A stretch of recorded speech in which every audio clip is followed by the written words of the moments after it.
নমস্কাৰ, আপোনালোকৰ ভালনে?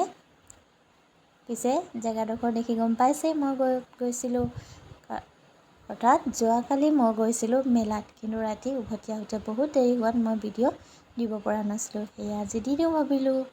এয়া মই মেলাৰ পৰিৱেশটো অকণমান দেখুৱাই দিছোঁ। চাওকচোন, ইমান ধুনীয়া ধুনীয়া দোকান আহিছিল।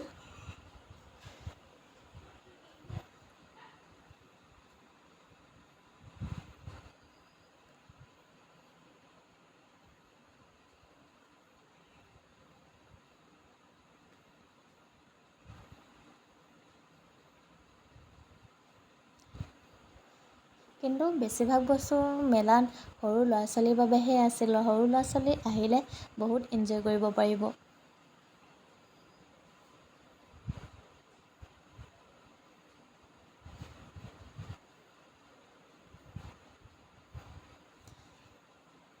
চাওকচোন, পৰিৱেশটো ইমান বেছি ভাল লাগিছে।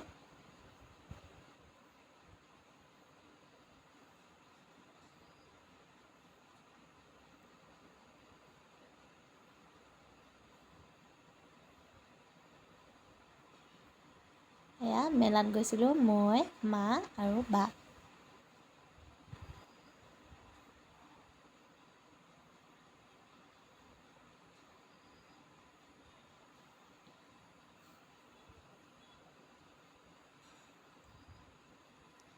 তাৰপিছত মই গৈছিলোঁ ৰিং খেলিবলৈ।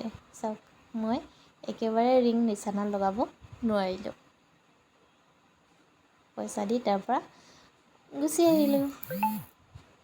তাৰপৰা আমি আহিলোঁ ফুচকা খাবলৈ, কাৰণ খোৱাটো মেইন ন, আৰু ফুচকা নাখালে কেনেকৈ হ'ব। সেয়ে বা আৰু মই ফুচকা খাবলৈ গ'লোঁ।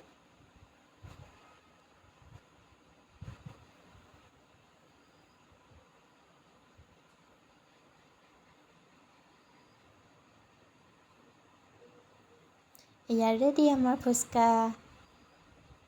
দুইজনী মিলি ফুচকা খাই আছোঁ।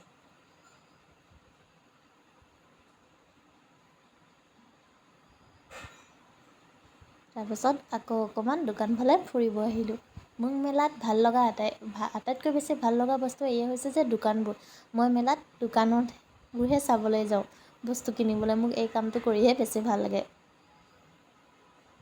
মোৰ দৰে আপোনালোকৰ কাক মেলাত গৈ শ্বপিং কৰি ভাল পায় বা এই বস্তুবোৰ কিনি ভাল পায় জনাবচোন। এয়া চব ইমান ধুনীয়া ধুনীয়া কেণ্ডি।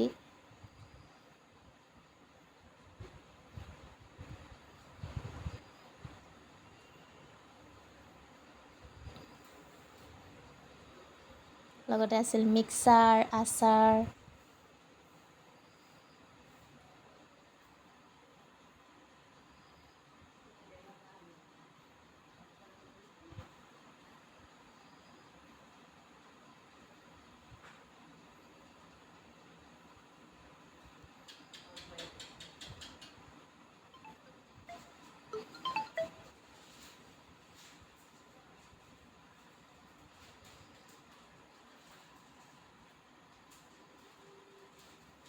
তাৰপিছত আমি খালোঁ মিক্স চানা। এয়া সৰু ল'ৰা ছোৱালী চুইমিং কৰিবলৈ সুবিধা আছিল।